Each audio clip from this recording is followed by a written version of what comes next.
ನಮಸ್ಕಾರ, ನಮ್ಮ ಚಾನಲ್ಗೆ ಸ್ವಾಗತ. ನಾನಿವತ್ತು ಮಜ್ಜಿಗೆ ಮಾಡ್ತಾಯಿದ್ದೀನಿ. ನೋಡಿ, ಇದು ಒಂದು 15 ಡೇಸ್ 1 ಲೀಟ್ರ್ ಹಾಲು ಕಾಯಿಸಿ ಇಟ್ಕೊಂಡಂಥ ಕೆನೆ. ಇದು ಲಾಂಗ್ ಆಗಬಾರ್ದು ವಿಡಿಯೋ ಅಂತ ನಾನು ಹಾಕೋದನ್ನು ತೋರಿಸಿಲ್ಲ. ಈ ಮಿಕ್ಸಿಗೆಲ್ಲ ಹಾಕ್ಕೊಂಡು ರೆಡಿ ಮಾಡಿ ತೋರಿಸ್ತಾಯಿದ್ದೀನಿ. ಇದನ್ನು ಇವಾಗ ಸ್ವಲ್ಪ ನೀರೆಲ್ಲ ಹಾಕಿ ಮಿಕ್ಸ್ ಮಾಡಿದ್ದೀನಿ. ಅದಕ್ಕೆ ಪಾತ್ರೆ ಎಲ್ಲ ಅದು ಕೆನೆಯದು ಪಾತ್ರೆ ತೊಳೆದು ನೀರು ಎಷ್ಟಿರುತ್ತೆ ಅಷ್ಟು ಹಾಕಿದ್ದೀನಿ. ಮತ್ತು ನೆಕ್ಸ್ಟ್ ಬೇಕಾದ್ರೆ ಹಾಕೋಣ. ಇದನ್ನು ಮಿಕ್ಸಿ ಹಾಕ್ಕೊಂಬರ್ತೀನಿ. ನೋಡಿ, ಈ ಥರ ಫ್ರಿಜ್ ಒಳಗಿನ ತೆಗೆದ ತಕ್ಷಣ ನಾವು ಹಾಕಿದ್ರೆ, ನಾನು ಇದನ್ನು ಯಾಕೆ ತೋರಿಸ್ತಾ ಇದ್ದೀನಿ ಅಂದರೆ, ಇಲ್ಲಿ ಗಟ್ಟಿಯಾಗಿಬಿಡುತ್ತೆ. ಎಷ್ಟು ನೀರು ಹಾಕಿದ್ರೂ ಇದಾಗಲ್ಲ. 1 ಅವರ್ ಹೊರಗಡೆ ಇಟ್ಟು, ಅಥವಾ ಇದು ಚಳಿಗಾಲದಲ್ಲಿ 1 ಅವರ್ ಹೊರಗಡೆ ಇಡಿ. ಬೇಸಿಗೆನಲ್ಲಿ ಇಡೋಕ್ಕೆ ಹೋಗೋದು ಬೇಡ. ಬೇಸಿಗೆನಲ್ಲಿ ಇಟ್ಟು ಇಮಿಡಿಯೇಟಾಗಿ ತೊಗೊಂಡ ತಕ್ಷಣ ಮಾಡಿಬಿಡ್ಬೋದು, ಇಲ್ಲಾಂದ್ರೆ ಕರಗುತ್ತೆ ಬೆಣ್ಣೆ ಎಲ್ಲ.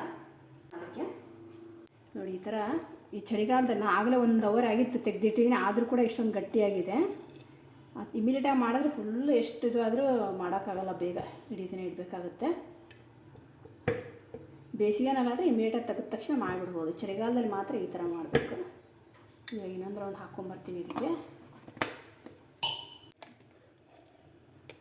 ನೋಡಿ, ಬೆಣ್ಣೆ ಬಂದಿದೆ. ಇವತ್ತು ತೆಕ್ಕೊಳ್ಳೋಣ ಇದಕ್ಕೆ. ಸಾರಿ, ನಾನು ಮಜ್ಜಿಗೆ ಮಾಡ್ತಾಯಿದ್ದೀನಿ ಅಂತ ಹೇಳಿಬಿಟ್ಟಿದ್ದೀನಿ. ಮಜ್ಜಿಗೆ ಏನಲ್ಲ, ಅದು ಬೆಣ್ಣೆ ಮಾಡ್ತಾಯಿದ್ದೀನಿ. ತಪ್ಪು ತಿಳ್ಕೊಬೇಡಿ, ಒಮ್ಮೆ ಬಂದುಬಿಡುತ್ತೆ ಮಿಸ್ಟೇಕ್ಸ್ ಬಾಯಿಗೆ.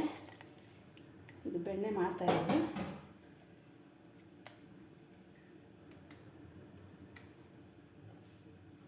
ಬೆಣ್ಣೆ ಎಲ್ಲ ನೀಟಾಗಿ ಈ ಥರ ಚಿಕ್ಕದಾಗಿ ಒಂದು ಉಂಡೆ ಮಾಡಿ ತಕ್ಕೊಂಬಿಡೋಣ. ತುಂಬ ಚೆನ್ನಾಗಿ ಇರುತ್ತೆ ಮಾಡೋದಕ್ಕೆ. ಸ್ವಲ್ಪ ಕಷ್ಟ ಕೆಲಸ ಅಂತ ಅನಿಸ್ಬೋದು, ಆದರೆ ಮಾಡೋದ್ರೊಳಗೆ ತುಂಬ ಖುಷಿ ಸಿಗುತ್ತೆ. ಇದು ಸ್ವಲ್ಪ ಕೆಲಸ ಆಗಿದ್ರೂ ಕೂಡ ಫ್ರೆಶ್ ಆಗಿರೋ ನಮ್ಮ ಮನೆಯಲ್ಲೇ ಮಾಡಿರೋವಂಥದ್ದು ಮಾಡ್ಕೊಂಡು ತಿನ್ನೋದಿದೆಯಲ್ಲ, ತುಂಬ ಖುಷಿ ಕೊಡುತ್ತೆ ಅದು. ನೀವು ಒಂದು ಟೈಮ್ ಮಾಡಿ ನೋಡಿ, ನಿಮ್ಗೆ ಮತ್ತೆ ನೆಕ್ಸ್ಟ್ ನಾವೇ ಮಾಡ್ಬೇಕಂತ ಅನಿಸುತ್ತೆ.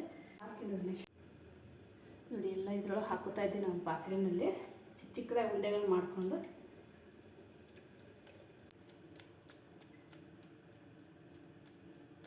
ಮಜ್ಜಿಗೆ ಎಲ್ಲ ಹೊರಗಡೆ ಬರಬೇಕಲ್ವ, ಅದರೊಳಗಡೆ ನೀರು ಮಜ್ಜಿಗೆ ಅಂಶ ಹೊರಗೆ ಬರಲಿ ಅಂತ ಈ ಥರ ಇದು ಮಾಡೋದು. ಅದಕ್ಕೆ ನೋಡಿ, ಇದೆಲ್ಲ ಸ್ವಲ್ಪ ಒಟ್ಟು ಕೂಡಿಸ್ಬಿಟ್ಟು ಈ ಥರ ಇಲ್ಲಿ ಮಜ್ಜಿಗೆ ಎಲ್ಲ ಉಳಿದಿರೋ ಮಜ್ಜಿಗೆ ಅಂಶ, ನೀರಿನ ಅಂಶ ಎಲ್ಲ ಬರುತ್ತಲ್ಲ, ಇದು ತೆಗೆದುಬಿಡ್ಬೇಕು. ನನಗೆ ನೆಕ್ಸ್ಟ್ ನೋಡಿ, ಒಂದು ಗ್ಲಾಸ್ ನೀರು ಹಾಕೋತಾ ಇದ್ದೀನಿ ತೊಳೆಯೋದಕ್ಕೆ ಅಂತ. ಇದು ಮಜ್ಜಿಗೆ ಅಂಶ ಎಲ್ಲ ಹೋಗೋರಿಗೆ ತೊಳ್ಕೊಂಡ್ಬಿಡ್ಬೇಕು ಬೆಣ್ಣೆನ. ಇದೆಲ್ಲ ನೀರು ಮಜ್ಜಿಗೆ ಅಂಶ ವೈಟ್ ಅಂದಿರುತ್ತಲ್ಲ, ಈ ಥರ ಎಲ್ಲ ಕ್ಲೀನಾಗಿ ವಾಶ್ ಮಾಡಿದ್ರೆ ಅದು ಸ್ಮೆಲ್ ಬರೋಲ್ಲ. ಬೆಣ್ಣೆ ಆಮೇಲೆ ಬೇಗ ಕಾಯುತ್ತೆ. ಇವತ್ತು ಕಾಯಿಸೋದು ಬೇಡ, 1 ಡೇ ಫ್ರಿಜ್ಜಲ್ಲಿಟ್ಟು ಕಾಯಿಸಿದ್ರೆ ತುಂಬ ಒಳ್ಳೆಯದು, ಬೇಗ ಆಗುತ್ತೆ. ಎಷ್ಟೇ ಆದರೂ ನೀರಿನ ಅಂಶ ಇದ್ದೇ ಇರುತ್ತೆ ಅದರಲ್ಲಿ. ಅದು ಎಲ್ಲ ಕಡೆ ಸಿಡಿತಾ 1 ಅವರ್ವರೆಗೂ ವೇಸ್ಟ್ ಮಾಡುತ್ತೆ ಟೈಮ್ ಕಾಯಿಸೋಕೆ ಹೋದರೆ. ಎಲ್ಲ ವೈಟನ್ನೆಲ್ಲ ತೆಗೆದುಬಿಡ್ಬೇಕಿದು. ಈಗ ಎಲ್ಲ ನೀರು ಬಸ್ಕೊಂಬರ್ತೀನಿ. ಇದಕ್ಕೆ ಇನ್ನೊಂದು ರೌಂಡ್ ಹಾಕೋಣ ನೀರು. ಇನ್ನೊಂದು ಸ್ವಲ್ಪ ಹಾಕೋತಾ ಇದ್ದೀನಿ ನೀರು.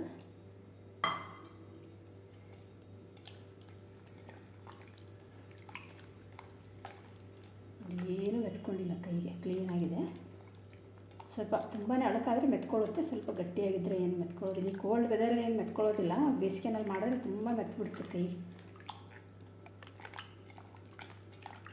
ನೋಡಿ, ಒಂದು ಅರ್ಧ kg ಹತ್ತಿರ ಒಂದು 400 ಗ್ರಾಮ್ ಅಂತೂ ಆಗುತ್ತೆ ಇಷ್ಟು ಬೆಣ್ಣೆ. ಒಂದು 15 ದಿವಸಕ್ಕೆ 1 ಲೀಟ್ರ್ ಹಾಲಿಗೆ. ಇದನ್ನು ನಾಳೆ ಕಾಯಿಸ್ತೀನಿ. ಫ್ರಿಜ್ಜಲ್ಲಿ ಮುಚ್ಚಿ ಫ್ರಿಜ್ಜಲ್ಲಿ ಇಟ್ಟಿರೋಣ. ನಾಳೆ ಮತ್ತೆ ವಿಡಿಯೋನ ಮುಂದುವರಿಸ್ತೀನಿ.